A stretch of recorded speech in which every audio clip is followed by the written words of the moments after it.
For this video, we're going to talk about what is called the Production Possibilities Curve or Production Possibilities Frontier, or PPC.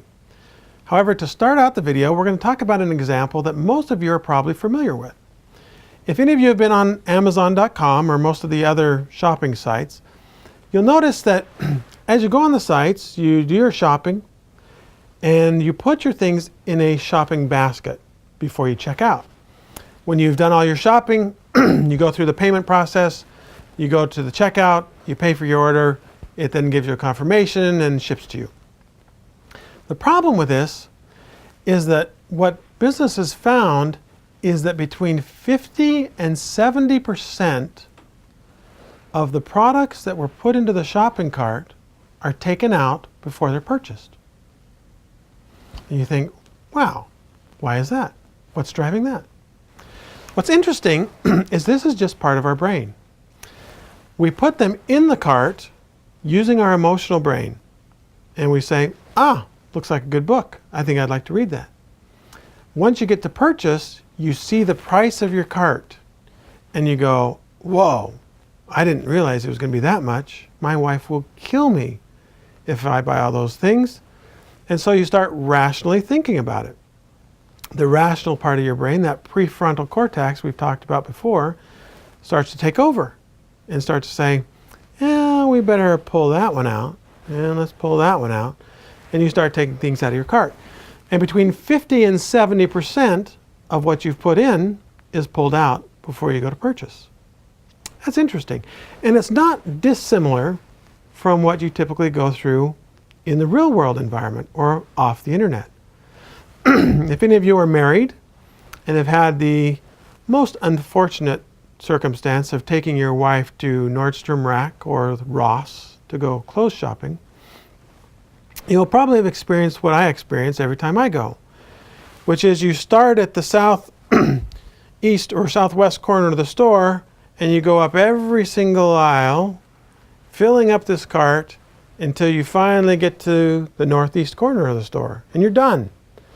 And for the guys in the room, you exhale and you realize that yes, you are going to make it home before midnight and you're ecstatic. You grab control of the cart and you anxiously and quickly begin to push it to the checkout stand.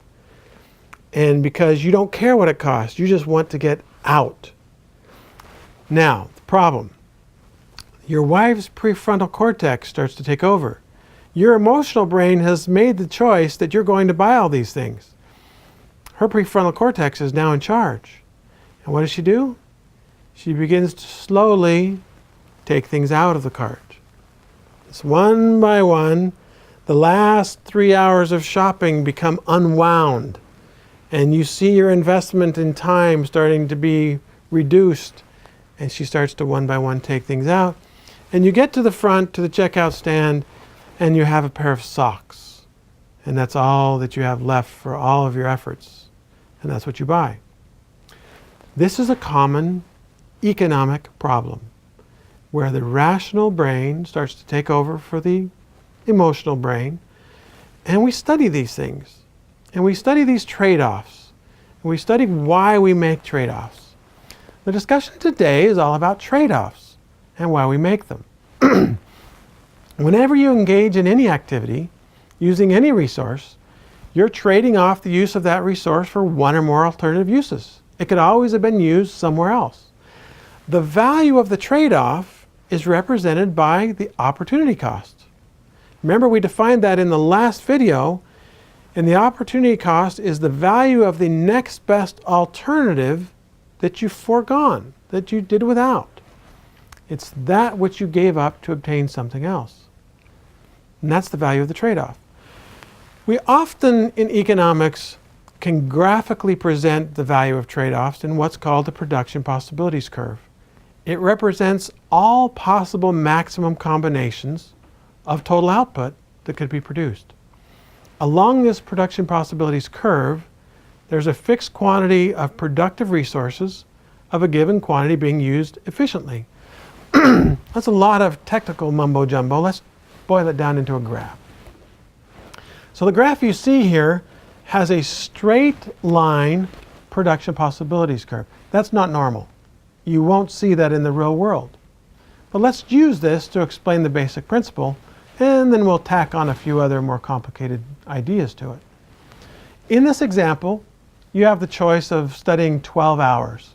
12 hours after your PCC obligations, your church callings, your time with friends, and you're dating your soon-to-be eternal companion.